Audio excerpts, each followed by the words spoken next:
എല്ലാവർക്കും നമസ്കാരം. പുതിയൊരു വീഡിയോയിലേക്ക് എല്ലാ മാന്യ പ്രേക്ഷകർക്കും സ്വാഗതം. നിലവിൽ തിയേറ്ററുകളിൽ ഓടിക്കൊണ്ടിരിക്കുന്ന വിവിധ സിനിമകളുടെ ഏറ്റവും പുതിയ ബോക്സ് ഓഫീസ് അപ്ഡേറ്റാണ് ഈ വീഡിയോയുടെ പ്രേക്ഷകരിലേക്ക് എത്തിക്കുന്നത്. വീഡിയോയിലേക്ക് പോകും മുമ്പ് സിനിമാ ലോകത്തെ ഏറ്റവും പുതിയ ബോക്സ് ഓഫീസ് അപ്ഡേറ്റുകൾക്കായി ഈ ചാനൽ സബ്സ്ക്രൈബ് ചെയ്യേണ്ട കാര്യം പരിഗണിക്കുക. അതിൽ ആദ്യത്തെ സിനിമ കഴിഞ്ഞ ആഴ്ച തിയേറ്ററുകളിലേക്ക് റിലീസ് ചെയ്ത ജയറാമിൻ്റെ ഏറ്റവും പുതിയ ഇൻവെസ്റ്റിഗേഷൻ വിഭാഗത്തിൽപ്പെടുന്ന സിനിമയാണല്ലോ എബ്രഹാം ഓസ്ലർ. ചിത്രം ഇതാ കേരള ബോക്സ് ഓഫീസിൽ 8 ദിവസം പിന്നിട്ടിരിക്കുകയാണ്. 8 ദിവസത്തെ ചിത്രത്തിൻ്റെ കേരളത്തിലെ ഒഫീഷ്യൽ കളക്ഷനും വേൾഡ് വൈഡ് എസ്റ്റിമേറ്റ് കളക്ഷനും പുറത്തു വന്നിരിക്കുകയാണ്. ആദ്യമേ തന്നെ കേരള ബോക്സ് ഓഫീസ് അപ്ഡേറ്റിലേക്ക് നോക്കുകയാണെങ്കിൽ 8 ദിവസം കൊണ്ട് ചിത്രം കേരള ബോക്സ് ഓഫീസിൽ നിന്നും 15 കോടിയിലേക്ക് എത്തപ്പെട്ടിരിക്കുകയാണ്. 8ാം ദിവസമായി ഇന്നലെയും ചിത്രം 80 ലക്ഷത്തിനടുത്ത് രൂപയായിരുന്നു ചിത്രം കേരള ബോക്സ് ഓഫീസിൽ ഗ്രോസ് കളക്ഷൻ നേടിയിരുന്നത്. ഇനി ചിത്രത്തിന്റെ വേൾഡ് വൈഡ് ബോക്സ് ഓഫീസ് അപ്ഡേറ്റിലേക്ക് നോക്കുകയാണെങ്കിൽ ചിത്രം 8 ദിവസം കൊണ്ട് ലോകമെമ്പാടും 29 കോടിയിലേക്ക് എത്തപ്പെട്ടിരിക്കുകയാണ്. ചിത്രം ഈ ആഴ്ചയോട് കൂടി തന്നെ ലോകമെമ്പാടും 30 കോടിയിലേക്ക് എത്തപ്പെടുന്നതാണ്. 10 കോടി ബഡ്ജറ്റിൽ തിയേറ്ററുകളിലേക്ക് റിലീസ് ചെയ്ത എബ്രഹാം ഓസ്ലർ എന്ന സിനിമ ചിത്രം സൂപ്പർ ഹിറ്റ് സ്റ്റാറ്റസ് നേടിയെടുത്തിരിക്കുകയാണ്.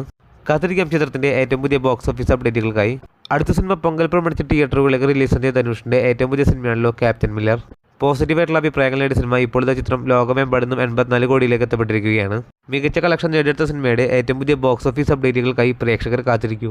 അടുത്ത സിനിമ പൊങ്കൽ പ്രമാണിച്ച് തിയേറ്ററുകളിലേക്ക് റിലീസ് ചെയ്ത ശിവകാർത്തികേയന്റെ ഏറ്റവും പുതിയ തമിഴ് സിനിമയാണല്ലോ അയലൻ. തിയേറ്ററുകളിൽ നിന്നും പോസിറ്റീവായിട്ടുള്ള അഭിപ്രായങ്ങൾ നേടിയ സിനിമ ഇപ്പോഴത്തെ ചിത്രം ലോകമെമ്പാടും 65 കോടിയിലേക്ക് എത്തപ്പെട്ടിരിക്കുകയാണ്. അടുത്ത സിനിമ ഒരു തെലുങ്ക് സിനിമയാണ്. സംക്രാന്തി പ്രമാണിച്ച് തിയേറ്ററുകളിലേക്ക് റിലീസ് ചെയ്ത തെലുങ്കിലെ ഏറ്റവും പുതിയ സിനിമയാണല്ലോ ഹനുമാൻ.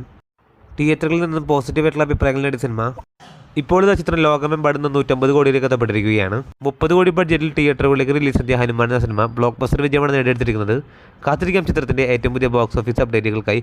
അതോടൊപ്പം സിനിമാ ലോകത്തെ ഏറ്റവും പുതിയ ബോക്സ് ഓഫീസ് അപ്ഡേറ്റുകൾക്കും മൂവി റിവ്യൂകൾക്കുമായും ഈ ചാനൽ സബ്സ്ക്രൈബ് ചെയ്യേണ്ട കാര്യവും പരിഗണിക്കുക. പുതിയൊരു വീഡിയോ വരുന്നവരേക്കും എല്ലാവർക്കും നന്ദി, നമസ്കാരം.